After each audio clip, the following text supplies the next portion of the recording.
Le son du shamisen, le parfum de l'alcool, le murmure d'une voix de femme.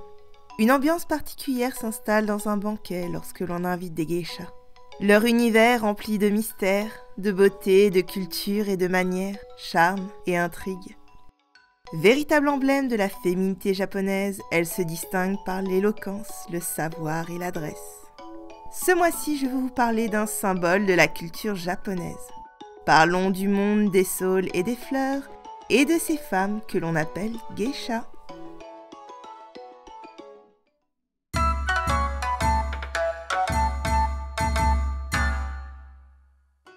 Le monde des geishas, c'est très particulier.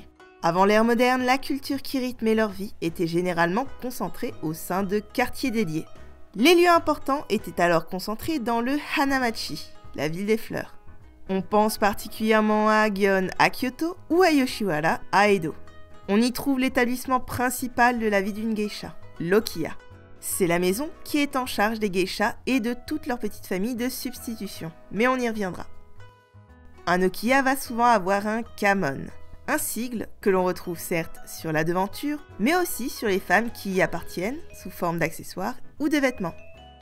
L'Okiya est le lieu de vie des geishas. Durant l'ère Edo, elles y vivent depuis leur enfance. Il arrive parfois aussi qu'elles y exercent leur service, mais l'Okiya est avant tout une sorte d'agence pour les geishas. Leurs services, elles les rendent surtout à l'Ozashiki ou à l'Ochaya.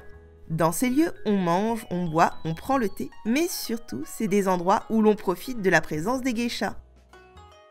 À défaut d'avoir accès à ce genre d'établissement, vous devez réserver dans un restaurant de type ryotei qui a des salles privatisées appelées koshitsu pour permettre aux geishas de faire leurs performances. Autour de ces lieux spécialisés, différentes personnes remplissent des rôles, permettant à la geisha de remplir le sien. Au sein même de la profession, des statuts sont attribués. On peut dire que ce sont des sortes de liens familiaux. Ainsi, la maîtresse d'un Okiya se fait appeler Oka-san. Elle jouera le rôle de la matriarche et gère l'ensemble des filles qui appartiennent à sa maison. Souvent, c'était les enfants de l'ancienne Oka-san qui héritent de l'établissement, et parfois, c'était une ancienne geisha. Elle est la patronne et la personne la plus haut gradée dans l'Okiya, et elle supervise les différentes lignées qui lui sont affiliées. Car dans un Okiya, il y a plusieurs lignées. Les aînés de cette lignée sont appelés One-san. Elles prennent les nouvelles recrues sous leurs ailes et se chargent de leur formation. Les hommes aussi pouvaient trouver du travail dans ce monde, en exerçant le même métier parfois. On les appelait alors les taikomochi ou hokan. Toutefois, ils étaient plus souvent utilisés comme des assistants.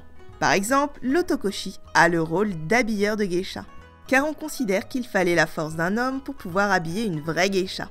Les hommes aussi pouvaient aider à la gestion d'un Okiya. Toutefois, les hanamachi étaient surtout des villes de femmes. Du coup, un homme avait plutôt tendance à être considéré comme un client. D'ailleurs, les habitués avaient aussi leur rôle à jouer dans ce commerce. Traditionnellement, beaucoup de maisons ont une politique de parrainage de clients. Si vous vouliez avoir accès au service des geishas, il fallait être avec un client qui a déjà été présenté à la maison. C'est certain, cela participait à l'idée que c'était un peu un monde fermé. Parmi les clients, on trouvait des cas qui se distinguent de la plèbe. Les danna. Si la geisha est chanceuse, l'Okiya lui attribuera un danna, un homme riche désirant avoir une relation privilégiée avec une geisha. En contrepartie, il lui paie tous ses accessoires et kimonos, qui sont très chers au passage, et s'engage à participer au remboursement de la dette de la dite geisha. Car oui, à l'époque, généralement, elles sont endettées. Et c'est d'ailleurs ce qui les amène à l'origine à être geisha. Alors, dans quel contexte devenait-on geisha ? À l'époque, il n'était pas si rare pour les plus pauvres de vendre des jeunes filles à des Okiya. Les maisons se chargeaient de leur donner une éducation, un toit et à manger. Tout cela constituait une dette pour les jeunes filles. Elles devaient alors, en parallèle de son éducation, faire le ménage, la soupe, gérer le commerce, faire tourner la maison. Et à ce niveau, elle est au grade de shikomi. Si elles faisaient bien le travail, elles étaient généralement promues assistantes, pour s'occuper des personnes les plus haut gradées, leur tenir compagnie et les observer.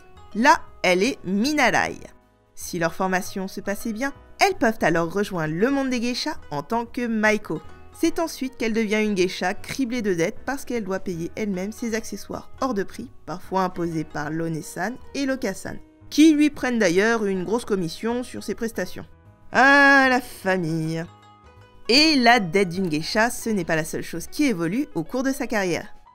Au fur et à mesure de son évolution, une fille vendue à un Okiya changera de nom. Certains Okiya changent d'entrée de jeu le nom des filles achetées pour effacer les traces de leur passé et les intégrer mieux à la famille. Lorsqu'une One-san prend une jeune fille sous son aile, elle peut la baptiser de manière à ce qu'on l'identifie à sa lignée. Lorsque la jeune fille devient officiellement une geisha, on lui donne un geimei, c'est-à-dire un nom d'artiste. En fait, la culture des geishas est surtout régie par des règles. Une geisha doit toujours adopter un code de conduite strict afin de préserver la réputation de son Okiya. Par exemple, il faut qu'elle soit célibataire, qu'elle ne contredise ou ne frustre jamais le client, et surtout qu'elle respecte la hiérarchie. Comme dit plus tôt, les Okiya forment une famille avec des lignées et un respect absolu à ses aînés. Les rivalités entre fratries devaient se passer dans la discrétion totale pour que le client n'y soit jamais mêlé, même quand il en est la cause.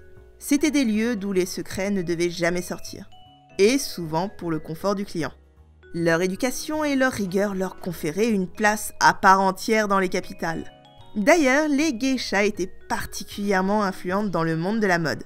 On peut dire qu'elles étaient vraiment des fashionistas. Cela peut s'expliquer par le fait qu'elles changeaient de kimono et accessoires tous les mois. C'est énorme. Même pendant l'ère Taisho, une personne normale avait en général 2 kimonos qu'elle pouvait garder presque toute sa vie. En plus, comme les geishas travaillent plutôt en groupe, il arrive que le choix des accoutrements se pense pour être assortis les unes aux autres. D'ailleurs, les kimonos avaient souvent des spécificités qui nécessitaient des commandes spéciales de tissu. Des hobbies plus longs, des kimonos avec le kamon de l'Okiya, tout ça. C'est sûr, ça plaisantait pas. C'était leur uniforme de travail et l'une des raisons principales de leur endettement. Qui était littéralement un poids puisque les kimonos les plus formels faisaient plus de 10 kg. Comme quoi, fallait vraiment souffrir pour être belle. Évidemment, de par leur éducation, elles étaient aussi l'incarnation de la personne cultivée. Si leur métier principal était de divertir et servir durant des banquets, leur participation aux discussions n'était pas optionnelle. Elles se doivent d'être intéressantes, éloquentes, admirables. Il faut qu'elles aient toujours un sujet de discussion qui intéresse leurs hôtes. Et par conséquent, il fallait qu'elles connaissent et appliquent l'étiquette, soit au fait de l'actualité, maîtrisent l'art de la parole et de l'écoute, qu'elles connaissent plusieurs jeux de soirée, surtout des jeux à boire. Et comme c'est des artistes, elles doivent aussi s'y connaître en poésie, maîtriser la cérémonie du thé, aimer la peinture, jouer du shamisen et surtout danser élégamment. Et là, c'est la partie un petit peu touchy du sujet. Si la geisha est avant tout une artiste, l'Occident l'a souvent associée à l'image d'une prostituée. C'est bien évidemment faux. L'amalgame est d'autant plus gênant au vu des problèmes rencontrés dans la profession au long de son histoire. Dans le Japon d'autrefois, lorsque les maiko atteignaient leur 14e anniversaire, certains Okiya peu scrupuleux vendaient leur virginité aux enchères. C'est un peu une façon de fêter le passage au grade supérieur. Il arrivait aussi que des personnes achètent des nuits à une geisha. On ne le disait pas toujours clairement, mais il semblerait que c'était pas pour faire des parties de dés. Il y a aussi le rapport de pouvoir entretenu par les danna. Et si l'on pense d'abord à lui comme à un mécène, il ne faut pas oublier que danna, c'est un titre qu'une femme accorde à son mari. Dans ce genre de conditions et dans le secret promis par les geisha asobi, c'est-à-dire l'activité de s'amuser avec les geishas, les écarts et la profanation de l'honneur des geishas étaient largement soupçonnés. Par ailleurs, on peut aussi penser que l'amalgame vient du fait que les geishas et les prostituées pouvaient se trouver dans les mêmes quartiers. Vous savez, ces femmes qu'on mettait dans des cages en bois géantes? Regardez comme elles sont totalement là par choix. La confusion était aussi entretenue par des prostituées qui se faisaient appeler geisha girls durant la période d'après-guerre par les Marines américains. Oui, on peut pas dire que ça a facilité les choses aux geishas. Les geishas modernes souffrent encore aujourd'hui de l'amalgame. Autant avec la culture des maisons de passe qu'à celle des bars à hôtesses. Et bien que de nos jours, être une geisha est un choix, autrefois c'était un peu plus contestable. Si elles n'arrivaient pas à s'en sortir en remboursant leurs dettes, le seul moyen est encore de monter en grade. Grade qui arbore des signes distinctifs. Tout en bas de l'échelle, les jeunes filles ne portent rien de bien extraordinaire, si ce n'est parfois des vêtements avec le kamon de l'Okiya. Comme ça, si elle s'enfuit, c'est plus facile de savoir où la ramener. Après cela, je vais vous parler des grades suivants. La maiko, la geisha et l'oiran, qui est un cas un peu spécial puisque en fait c'est pas une geisha. Mais je pense que c'est important d'en parler justement pour la distinguer des geishas. Et aussi parce que je fais ce que je veux, c'est ma vidéo. Alors, comment reconnaît-on une maiko et une geisha? La Maiko aura un maquillage plus enfantin, avec des formes arrondies et plutôt rouges. Elle ne pourra maquiller que la partie inférieure de ses lèvres avant de compléter sa première année de formation. Sa coiffure doit être faite uniquement de ses propres cheveux. Elle porte des accessoires à base de petites fleurs et une brosse de type kanzashi, avec des ornements tombant le long de son visage. Elle en changera pour des accessoires plus simples lorsqu'elle entre dans la seconde année de sa formation. Pour ce qui est de son kimono, elle aura souvent la spécificité de la plupart des kimonos d'enfants, à savoir une espèce d'ourlet au niveau des épaules. Cela raccourcit les manches pour les rendre plus adaptés à des bras plus courts et donne l'impression d'avoir des petites épaulettes. Les manches d'ailleurs tombent plus bas. Traditionnellement, elle porte un col rouge qu'elle conservera jusqu'à sa promotion. Elle décore son hobby avec un pot de chili, une décoration placée devant qui est richement décorée. La geisha a davantage de liberté. Si elle choisit de se maquiller, son maquillage sera composé de traits plus fins et noirs. Sa coiffure sera plus sobre, mais elle peut porter ce que l'on appelle le nihongami, une perruque destinée à donner plus de relief à sa coiffure. En somme, son look est plus modeste et s'appuie sur une féminité plus adulte.